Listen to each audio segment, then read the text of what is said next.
Presiden Prabowo Subianto di Rio de Janeiro, Brazil. Rencana pertemuan atau agenda lawatan kenegaraan yang akan dilakukan Prabowo Subianto di Washington DC, Amerika Serikat. Prabowo Subianto dan juga jajaran Kabinet Merah Putih melakukan pertemuan bilateral dengan Sekjen PBB dan juga jajarannya.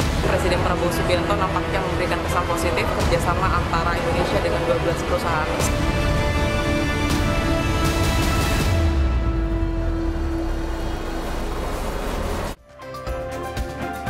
Hadiri konferensi tingkat tinggi G20 di Brasil, Presiden Prabowo Subianto menyampaikan permasalahan kelaparan dan kemiskinan yang masih menjadi tantangan Indonesia. Kemiskinan dan kelaparan menjadi salah satu tema bahasan di KTT G20.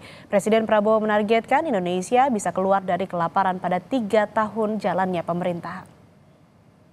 Hari pertama G20, Presiden Prabowo Subianto sampaikan 2 pesan penting di hadapan para kepala negara maupun juga Perdana Menteri anggota G20. Yakni yang pertama adalah terkait dengan melawan kemiskinan dan juga kelaparan, dan yang kedua adalah terkait dengan pentingnya edukasi. Dalam pidatonya, Presiden Prabowo Subianto sempat mengutarakan bahwa dirinya terpilih menjadi Presiden Republik Indonesia dengan jumlah masyarakat yang besar, sehingga terkait dengan kemiskinan dan juga kelaparan ini masih menjadi isu yang penting dan juga isu sehari-hari yang menjadi tantangan dalam pemerintahan Presiden Prabowo Subianto dan juga Gibran Rakabuming Raka. Kalau kita melihat juga dari data bahwa hingga Maret 2024 setidaknya ada 25 juta lebih masyarakat Indonesia yang masuk daftar masyarakat miskin. Sementara itu ada sekitar 7-16% kemungkinan masyarakat rentan mengalami kelaparan. Sehingga inilah yang kemudian menjadi concern yang harus dilakukan untuk dientaskan, termasuk juga melalui program-program dan juga strategi yang akan dilakukan.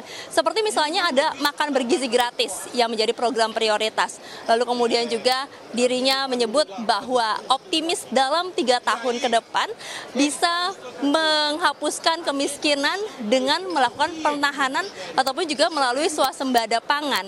Nah, nanti pada tahun kelima dirinya melihat bagaimana Indonesia ini sudah semakin yakin dan percaya diri untuk bisa berkontribusi dalam aliansi global dalam melawan kemiskinan maupun juga dalam menghapuskan kelaparan di negaranya. Nah, kemudian yang kedua adalah terkait dengan edukasi. Pentingnya edukasi ini disebutkan bahwa bisa membawa keluar masyarakat dari kemiskinan dan juga kelaparan dengan mendapatkan edukasi yang baik. Jadi Presiden Prabowo Subianto menyebutkan bahwa dirinya menggelontorkan dana yang cukup besar, yakni kalau kita melihat dari data lagi ada sekitar 20% dari anggaran belanja tahun 2024. Nah, ini angkanya naik 7% daripada tahun 2023. Jadi kita bisa melihat ada keseriusan dari Prabowo Subianto untuk meningkatkan edukasi yang nantinya berujung bisa membawa masyarakat Indonesia ini keluar dari kemiskinan dan juga bisa memberikan kehidupan yang lebih baik. Nah, selain dari 2 topik tadi terkait dengan mengentaskan kemiskinan dan juga terkait dengan kelaparan, ada tata kelola global yang juga dibahas pada G20 hari pertama, dan esok hari juga ada pembahasan lanjutan terkait dengan sustainability energy maupun juga energi terbarukan dan juga energi hijau. Trisi Valencia, Kompas TV, Rio de Janeiro, Brazil.